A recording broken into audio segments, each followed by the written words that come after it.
क्या होता जब किसी निडर इंसान की जिज्ञासा उसे श्रापित हवेली में ले जाती है। एक हवेली जो न सिर्फ अपनी दीवारों में अतीत के रहस्यों को समेटे है, बिल्कुल रात के अंधेरे में वहां गुमशुदा होने वाले लोगों की आत्माएं भी बसी हुई थी।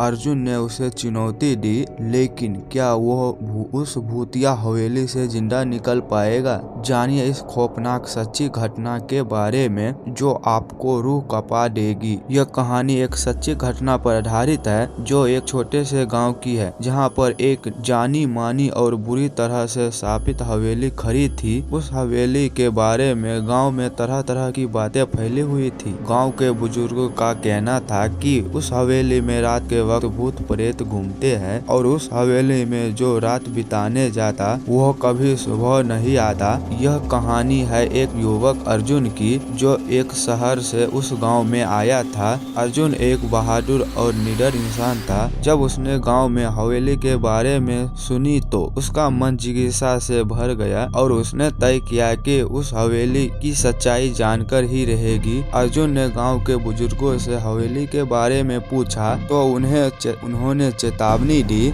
बच के रहना बेटे, हवेली श्रापित है, रात में वहां जाने की गलती मत करना। लेकिन अर्जुन पर इस बातों का कोई असर नहीं हुआ। उसने सोचा यह सब सिर्फ डर फैलाने की बातें हैं और एक रात उसने तय किया कि वो हवेली की सच्चाई जानने के लिए वहां जाएगा। रात का समय था और हवेली से दूर कुछ किलोमीटर की दूरी पर अर्जुन जंगल से होकर गुजरने लगा। हवेली का रास्ता पूरी तरह से वीरान था। चांदी रात थी और हवेली की खिड़कियां घने अंधेरे में डूबी हुई थी। हवेली की दीवारों पर पुराने काले से उकेरे गए निशान दिखाई दे रहे थे, जो किसी अजीब घटना की गवाही दे रहे थे। अर्जुन ने सोचा यहाँ कुछ तो गड़बड़ है। हवेली के अंदर घुसते ही अर्जुन को महसूस हुआ कि हवा में सन्नाटा और एक ठंडा हवा का झोंका उसके शरीर को महसूस हुआ। वह धीरे धीरे हवेली के अंदर बढ़ता गया। हर कदम के साथ हवेली का माहौल और भी डरावना हो रहा था। दीवारों पर धुंधले से चेहरे दिखाई दे रहे थे, जैसे कोई उसे घूर रहा हो।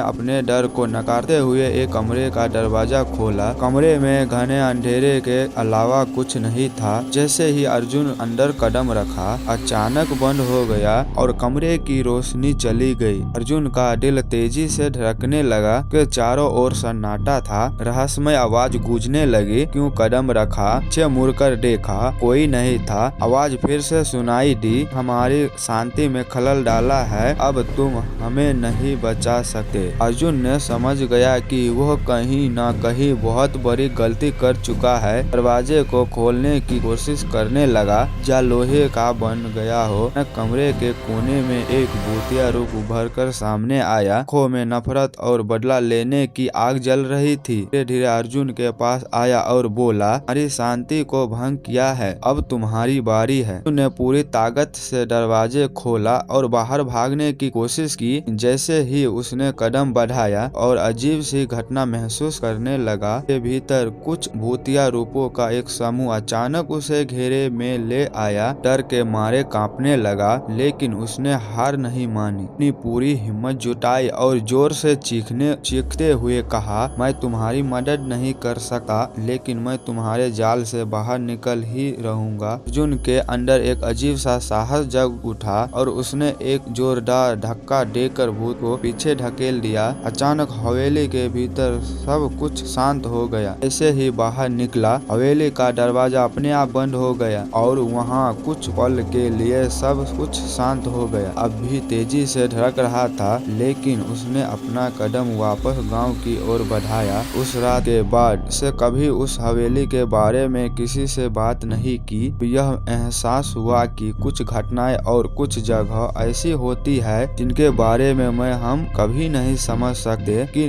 नजर जाने से बचना चाहिए। मैंने सोचा कि क्या वह सही में उस हवेली में किसी भूतिया ताकत से सामना कर रहा था, की कल्पना थी। एक बात वह कभी नहीं भूल सकता, भीतर उसके कदम रखने के बाद वह जो कुछ भी महसूस कर रहा था तो पूरे जीवन भर याद रखेगा। यह सिर्फ एक कहानी हो सकती है, उनके लिए एक ऐसी सच्चाई बन चुकी थी जो उन्हें अपनी आंखों से देखी थी और महसूस की थी। नहीं जान पाया कि हवेली के भीतर क्या थी, सीखा कि कुछ चीजों को हम कभी नहीं समझ सकते और ऐसे भूतिया स्थानों से हमें हमेशा दूर रहना चाहिए।